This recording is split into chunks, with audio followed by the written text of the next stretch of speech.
Tips with Tony. Tips with Tony. All about nutrition from your favorite dietitian. Everything you need to digest in your mind. Tips with Tony. Tips with Tony. Making you healthier one bite at a time. With Tony. Woo. Hello and welcome to the Tips with Tony podcast. I'm Tony Marinucci, your registered dietitian, helping you get healthy one bite at a time. Today we are talking all about acid reflux. If you've noticed over the past couple of weeks, I've had some incredible experts. I've provided some tips about gut health myself, because how you take care of your gut really affects so many aspects of your life and your health and your well-being. However, we've been providing kind of general overviews, and someone who struggles with acid reflux there's something going on in their gut, and a lot of the interventions can be made through food. However, if you go to your doctor, they're probably just going to tell you to take some Pepcid and send you on your way. And so there's nothing wrong with occasionally taking some sort of over-the-counter medication, but like if you've heard from the past podcast interviews I've been doing with gut health experts, we want to get to the root cause. So if you're never really changing your diet and certain interventions, well then it's going to be really hard to heal. So before I kind of explain a little bit about what you can do if you're experiencing acid reflux, I'd love to just kind of give an overview of what it is. So basically, we have on the bottom part of our esophagus, which connects our mouth to our stomach, right below the bottom of the esophagus, we have a sphincter. So think of it as like a door that opens and closes. Somebody who has acid reflux, basically their sphincter is a little bit more relaxed or a little bit more open. So naturally, our stomach is filled with stomach acid. That's very normal. Because it helps us to break down our food. But what ends up happening is when that sphincter is open, some of that acid comes up, and that's where you'll hear people say, I have heartburn, I feel like I have a little bit of chest pain, I'm a little bit uncomfortable, and so very often that they're experiencing acid reflux. So it can happen like intermittently, so like sometimes, but there's people with almost like chronic acid reflux, like no matter how much or what they eat, it just seems to feel like they have heartburn most of the time.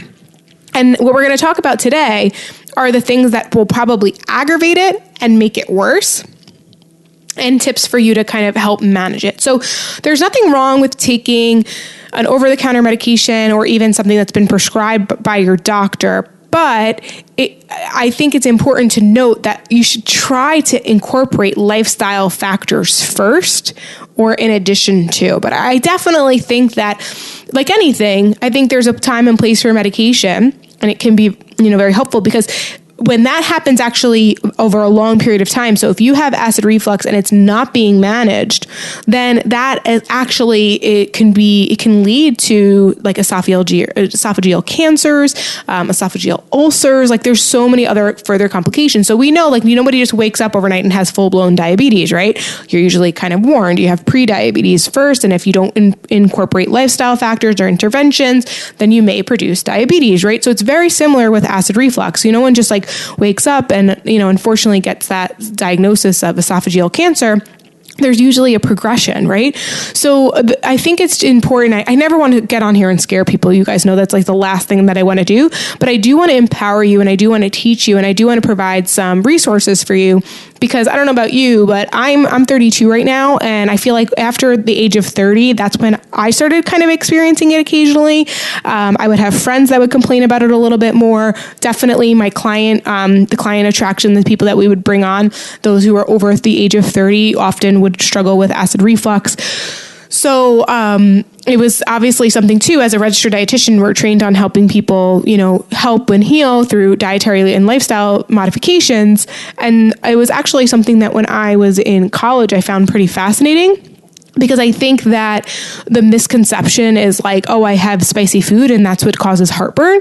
And like that may or may not be true for you, but it's definitely a little bit more kind of involved in that. So before I go on and give you those tips, I do want to remind you that on Tuesday, August 16th from 8 o'clock to 9 o'clock p.m. Eastern, me and my friend, colleague, registered dietitian, gut health expert, Jamie, and I are providing a virtual gut healthy masterclass. So in that gut healthy masterclass, we're not going to be targeting specifically acid reflux, but what we are going to be talking about is just general ways, tips that you can support your gut health, kind of what you need to know, what's true, what's not true, and things that you can implement, like literally like today, like live on that masterclass, to help just providing your gut with more of that, what we call that biodiversity. It's easier to digest your food. We're going to teach you how to be less bloated and become more confident. Have a little bit more predictability when it comes to, when you're going to the bathroom, having regular bowel movements, just overall experiencing just a more pleasant day to day when it comes to your gut health. So today, we're going to talk about more specifically related to acid reflux, but I want to be clear that the general foundational things from other podcast episodes, things that we're going to be teaching about in the masterclass, those matter too, and those can actually make a huge difference in your acid reflux symptoms as well. So general gut health support may in fact actually help reduce you experiencing acid reflux, okay?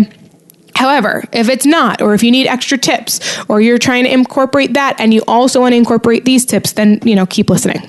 All right. So the first thing that I think is important to address is I think a lot of people say, well, when I have something spicy, my heartburn acts up. And that honestly may or may not be true. I think we've heard things like you shouldn't have tomatoes if you have heartburn.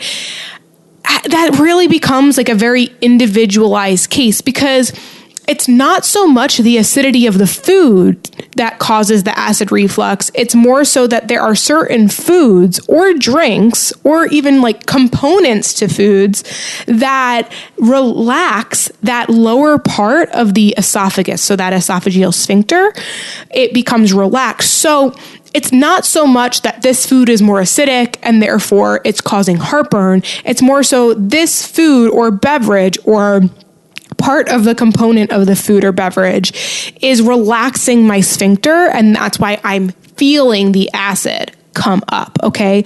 So the things that I hate to go over what you shouldn't have, quote unquote, or what to avoid, because I like to believe in teaching people what to add in. However, when you have a medical condition or diagnosis, unfortunately, that privilege of being able to just eat whatever you want, whenever you want, with no consequences on your health, unfortunately, that's not always the case. But the way I just want to, before I even get into that, just to help your mindset a little bit, it's like you have the power to control how you feel. So I want you to use these tips as a way to feel empowered and in charge of your health, rather than thinking like, oh, I can't have that. I can't have that. Okay. And also too, as I begin to kind of share the things that you should avoid, I always like to replace the word avoid with limit and know that the damage is in the dose, always. So you might not feel a big difference if you go cold turkey with cutting out these things, unless you go cold turkey with cutting out these things, but you also don't have to go straight to going cold turkey. You can start to limit these items. And if you start to notice that you feel better, well, great. Then you don't have to. You don't have to cut it out completely. You can just limit it. And there are also some alternatives I'll provide too. So with that said, the reason why I'm like tiptoeing my way into this is because one of the things that is recommended to avoid is coffee. And that makes me sad because I love coffee. And so it's the last thing I want to take from someone. So before I take it away, if they're experiencing acid reflux, is I actually tell them that there are actually certain coffees that the way in which that they're brewed and prepared, their acidity is actually lower. So yes, part of it is the acid content, but the other part to coffee, which makes it really, really like not great on that esophageal sphincter, is the caffeine. So here we go. I'm taking away coffee and caffeine from people who I'm a coffee caffeine lover. So like, it sucks. So I'm telling you right off the bat, it's not something that we're going to be excited about. With that said, you can do half calf. You can switch to a different coffee blend that has lower the acid content. So Pure Roast is a great brand for that. They specialize in providing coffee for people who have acid reflux. So it's Pure Roast, PUROAST. It's like think of like a red coloring. That's the brand image right now that's coming to my head. I'm not like a sponsor for them. I don't have a discount code, none of that. But it's definitely worth trying. So you could either limit your coffee and caffeine intake, or you can swap out your coffee and caffeine to something that is low acidic and also half caffeinated, or decaf. You could even do decaf. That's fine. So it's the coffee bean itself that causes that effect on the sphincter. It's not the fact that it's caffeinated or decaf. However, caffeine also, so whether if it's caffeine from tea, that could be an irritant on the lower esophageal sphincter. Unfortunately, I'm so sorry. I know it's really rough. However, with that said, if you start to look for ways to improve your energy naturally with hydration and sleep and fueling and eating, more balanced, that can be the thing that help you get your energy to you rather than going to the caffeine or going to the coffee or the tea. Okay. So that is one of the irritants. Another big irritant is alcohol. And I actually just released an episode about alcohol, and alcohol is a huge irritant, not just on the esophageal sphincter, but also on the stomach lining. And then also too, you have to think about alcohol creates that like lackadaisical effect, sort of, like you're more relaxed. So think about it. If you're feeling more relaxed, then your your organs and your tissues might be more relaxed, right? So it's kind of like weakening that as well. So alcohol is a big irritant. It's also a big irritant on the stomach lining. I'm not sure if I just said that. I may have.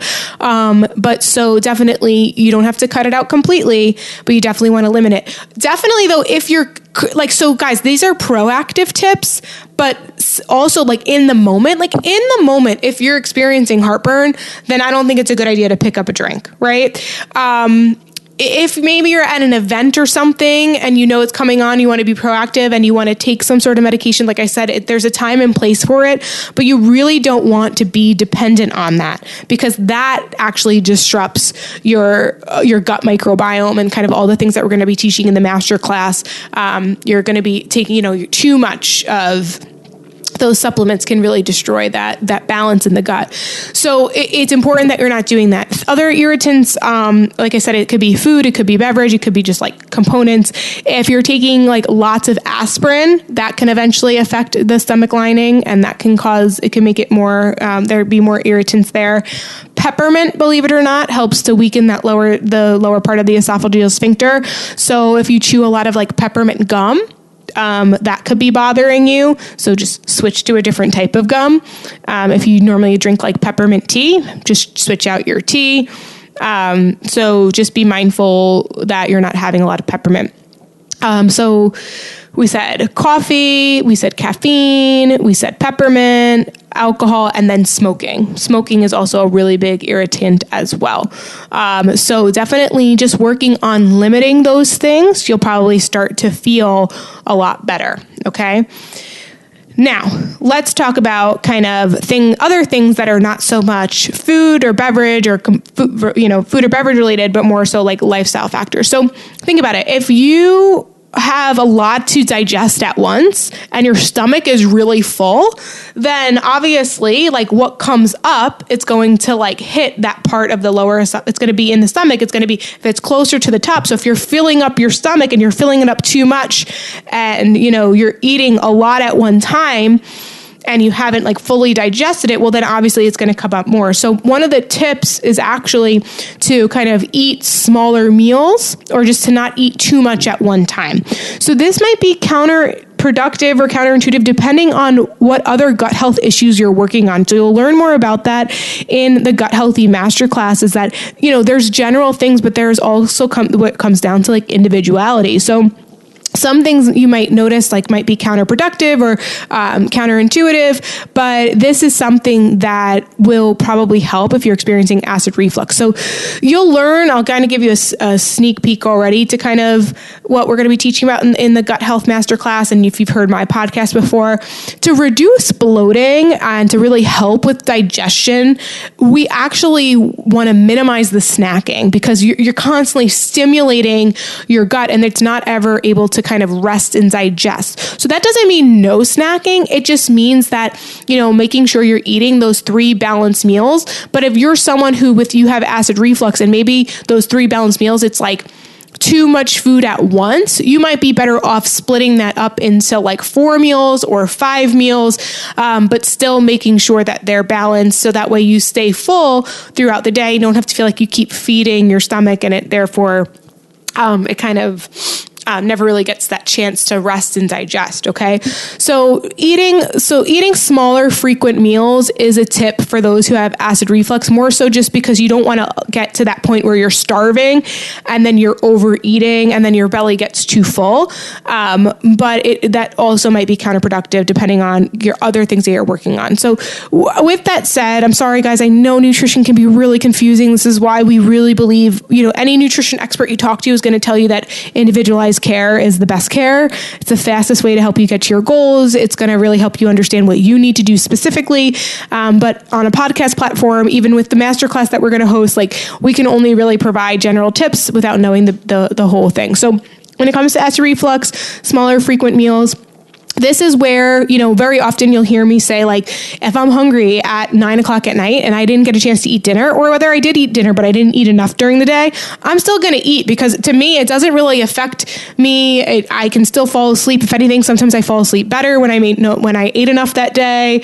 So late night eating, you'll hear there's a lot of misconceptions about how terrible it is for you and that you shouldn't do it and it's so bad for you and you'll gain tons of weight. And that's actually not true. However, when it comes to acid reflux, then, if you're eating too close to bedtime, basically you're eating and then you're laying down, right? So if you're laying down, then that food is going to get closer to the lower part of your esophagus, and the acid's going to come up and it's going to burn and you're going to have that heartburn, right? So making sure you're chewing your food well, and then definitely waiting at least 2 hours before you lay down to eat. So being mindful of nighttime eating or just the amount that you eat at night is also going to be a really great tip.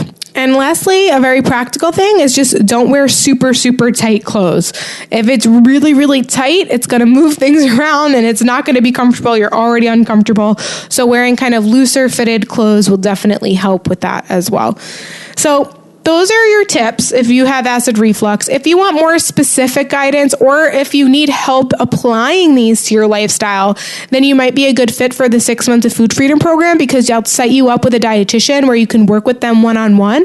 And so our main focus in the 6 months of Food Freedom program is helping you heal your relationship with food, find balance in your eating habits, supporting, if you have a weight loss goal, we will be supportive of that. It's just not our main focus, but we are helping you do it in a sustainable way through habit stacking and behavior modification and really just helping you fall in love with a newer version of you, a healthier version of you, committing to a healthier lifestyle and your level and your version of that. And so very often when people come to us for that, they have other issues or ailments, right? So they might have acid reflux, they might have irritable bowel syndrome, they might have prediabetes or full-blown diabetes, or they have hypertension or high cholesterol, or celiac disease. I mean, there's so many different things that, people come to us for, sustainable weight loss and a healthier relationship with food and that food freedom. But they also we have to learn how can you do that in addition to still treating the disease state or preventing a disease state and working with your current needs, your current lifestyle, and really helping you create a customized and flexible plan so that you don't have to feel like you're on a diet or you're very pigeonholed into I can do this, but I can't do that, but more so feel empowered and in charge of your health and really clear on okay, this is what I need to do for me. This is how I feel better. This is how I can heal my gut. This is how I can not have the acid reflux. This is how I can just live a healthier lifestyle and be confident in my body and in my skin. And that's what we help you to do in the 6 months of Food Freedom program. So if you haven't applied yet, definitely get your application in. Go to tipswithtony.com/coaching.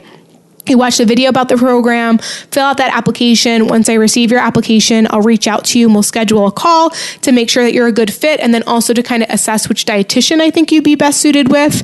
And then I invite you to the program, and that's pretty much how that works. If you want to do that and or you are interested in the Gut Healthy Masterclass, also make sure you sign up for that. The link is in the show notes. That's completely free. And yes, you will be able to get the recording if you can't attend live. However, we're going to have some really great bonuses and things coming out for those who do decide to join us live and stay till the end. So put it in your calendar, Tuesday, August 16th, 8 to 9 o'clock Eastern PM on Zoom. You'll get all the information once you sign up, and that's that. So either way, I'm excited. I hope I see your application. I hope to see you on the masterclass. If you have any questions, email me, tipswithtony@gmail.com, or message me on Instagram at tips_with_Tony with an I. Let me know how I can support you, how I can help you. We're here for you. Thank you for listening. As always, this is Tony Marinucci, your registered dietitian, helping you get healthy one bite at a time.